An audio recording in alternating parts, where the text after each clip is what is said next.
Bonjour à tous, je suis Tiffany et vous êtes sur la chaîne L'Alicier. Je vous propose sur ma chaîne des tutoriels tissage de perles, bijoux, crochet et bien d'autres. Aujourd'hui, nous allons réaliser ces boucles d'oreilles inspirées d'un art japonais qui s'appelle le Mizuiki. Cela consiste à nouer des fils en papier japonais, donc ceux-ci par exemple, qui sont très décoratifs, de sorte à former de jolis nœuds comme ceci. Il existe plein de nœuds traditionnels différents, et aujourd'hui nous allons réaliser le nœud de prunier, appelé en japonais Ume Musubi. Les nœuds Mizuiki peuvent être utilisés de différentes manières pour décorer des enveloppes, pour faire des décos murales, des ornements, des bijoux. On peut l'utiliser un peu comme on veut, et la plupart du temps ces nœuds ont une symbolique. Dans le cas de la fleur de prunier, ça symbolise la force et la persévérance, parce que le prunier est le premier arbre à fleurir à la fin de l'hiver. C'est aussi un symbole de nouveau départ, de chance et de beauté. Dans la vidéo haul de la semaine dernière, je vais vous montrer les produits que j'ai ramenés du Japon. Dans ma valise, j'ai ramené ce type de nœud. J'ai acheté plusieurs couleurs. Je vous disais que j'avais jamais vu ça en France, mais en vérité, en regardant un petit peu sur internet, il y a plusieurs sites qui les vendent en France. Donc c'est assez facile à trouver finalement. Et c'est pas si cher que ça, même si c'est importé, ça reste accessible. Je vous mettrai quelques liens dans la description de la vidéo pour acheter ce type de fil. Et je vais essayer aussi avec un autre fil vendu sur Pearl & Co, mais je suis pas sûre du résultat encore. Parce qu'il faut que ça soit un fil à la fois souple et rigide, et j'en connais pas tellement de fils comme ça. Et aussi décoratif. Je vais vous montrer comment réaliser celui-ci. J'ai acheté des paquets qui contiennent des fils de 90 cm de long, et j'ai déjà découpé 3 fils en deux pour pouvoir réaliser ma première boucle. Donc là j'ai 45 cm. C'est amplement suffisant, je pense que 35 cm ça aurait été bien, mais de toute façon maintenant c'est déjà coupé, donc je vais utiliser 45 cm. On aligne bien les fils, on prend le milieu et je place mes fils comme sur ma première boucle. Donc comme c'est des fils qui ont tous un design différent, voilà. Là c'est l'enchaînement que j'ai fait pour ma première boucle. Ensuite, on va plier le fil comme ceci. On forme une première boucle. Donc celui de droite est au-dessus de celui de gauche. On réajuste les fils. Et après on va serrer le nœud au fur et à mesure, donc c'est pas grave si pour l'instant il n'est pas très serré. Ensuite, celui de gauche, je vais refaire une boucle.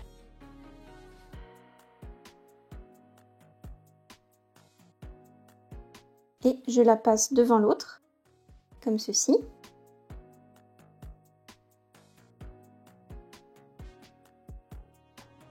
J'essaye de pas trop tourner pour pas vous perdre. Ensuite, on passe le fil de droite au-dessus de ces fils-là, avec lesquels on vient de former une boucle. Et on les repasse dans la boucle du dessous.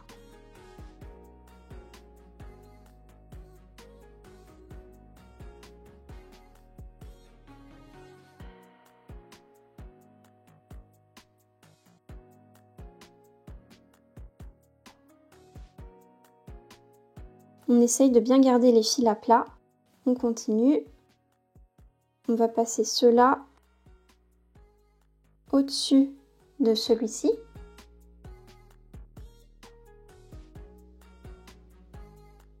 Comme ceci. Et dans la boucle ici. Et maintenant, on essaye de tout réarranger.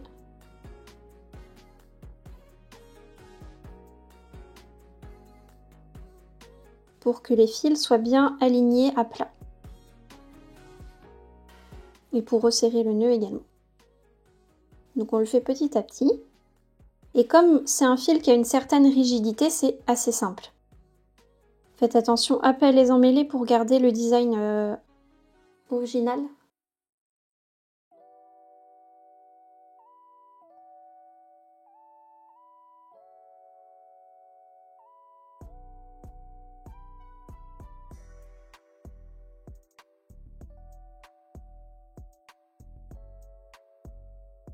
Pour essayer d'obtenir exactement la même chose.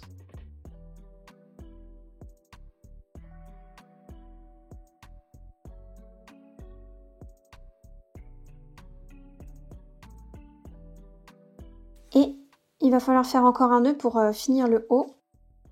Je vérifie et ça me semble d'être à la même taille. Donc je peux continuer. On prend ces trois là et on va les glisser directement dans le centre.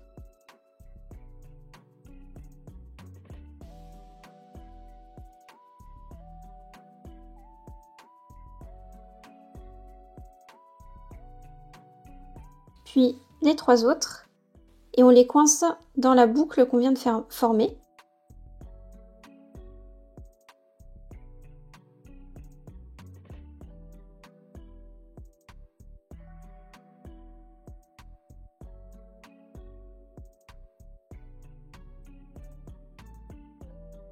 Après, ce que j'ai fait, c'est que j'ai collé les bouts et j'ai recoupé une fois que c'était collé. Et j'ai tout fait tenir avec des pinces en attendant que ça tienne. Et ensuite, j'ai mis un coup de vernis déco-patch au dos. Là, j'ai pris le vernis alimentaire, mais on peut prendre aussi le hypoallergénique pour que ça reste bien en place. Voilà, pour bien solidifier les boucles.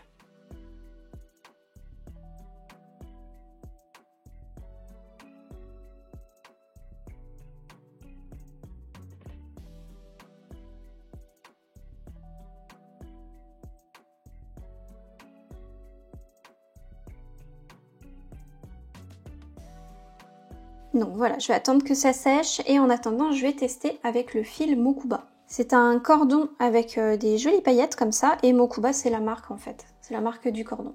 Mais comme vous voyez, c'est très souple donc j'espère que ça va marcher. Là, j'ai deux morceaux de 45 cm. Je prends mon fil de droite que je passe au-dessus de ce fil. Voilà. Je continue et je fais une autre boucle par-dessus comme ceci. Celui-ci, il passe au-dessus.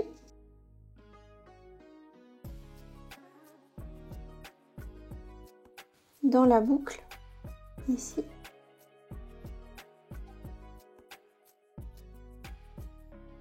On essaye de ne pas les enrouler. Comme c'est un peu plus souple, c'est un peu plus difficile de bien les garder à plat. Voilà, donc je l'ai passé dans la boucle. Je passe au centre de mon nœud.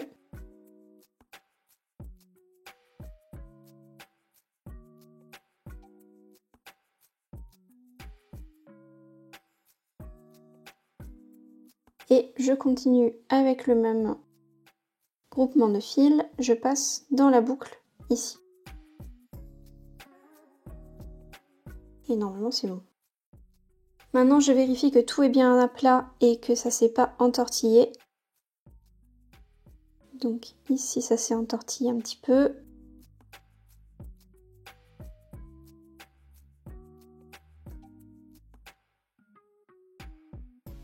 On resserre le nœud au fur et à mesure.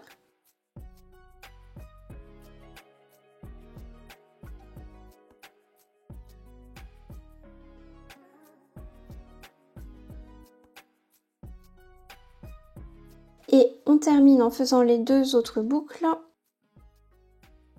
Le fil de gauche va dans le centre. On essaye de tout garder à plat encore une fois. Et le fil de droite passe dans cette boucle.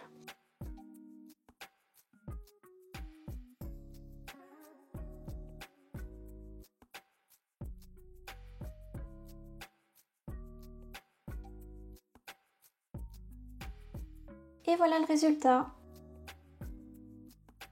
Maintenant, je vais les coller et je vais faire un énième test. J'ai essayé une autre version avec un cordon tressé au centre qui est très souple et du fil Mizuiki de chaque côté du cordon. Et ça donne ceci.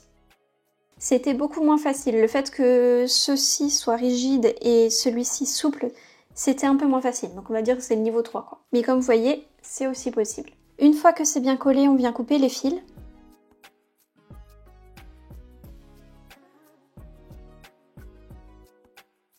Dans certains tutos, ces deux fils sont réunis et soit on met un point de colle où on coud, soit on peut mettre aussi une pince pour les réunir comme ça. Et une petite pince crocodile. Mais j'avoue que je préfère juste le nœud comme ça. Après du coup c'est vrai que on voit ça à l'arrière. Et maintenant je mets le vernis découpage au dos pour solidifier mon nœud.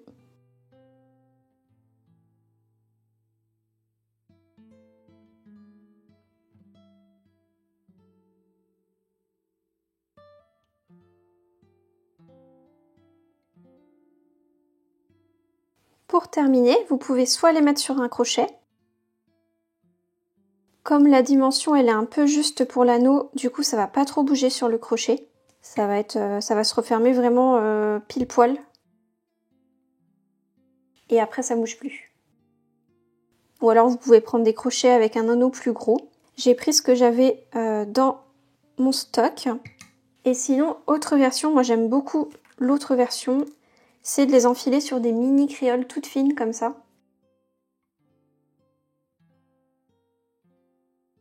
La fermeture elle se fait comme ça, donc des fois ça s'ouvre un peu, il y a des gens qui sont pas très fans. Moi j'aime bien ces petites créoles. En plus elles coûtent vraiment pas cher.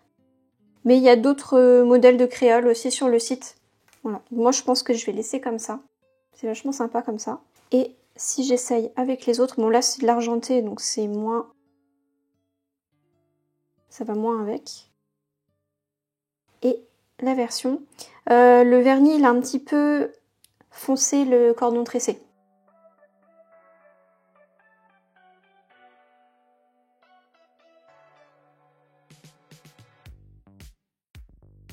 Sur le site de Pearl & Co, j'ai vu qu'il y avait des nouveaux fils qui sont sortis, qui sont tout fins, tressés un petit peu comme ça aussi, mais tout fin. Par contre, ils sont à 10 € les 3 mètres, mais je pense que ça peut bien marcher avec ce style de nœud. Voilà le résultat. Merci à tous d'avoir regardé cette vidéo, j'espère qu'elle vous a plu. Si c'est le cas, mettez-moi un petit pouce en l'air, un petit commentaire. N'hésitez pas à partager en mettant le lien vers la vidéo ou vers mon Instagram. Abonnez-vous et à la prochaine pour de nouvelles vidéos.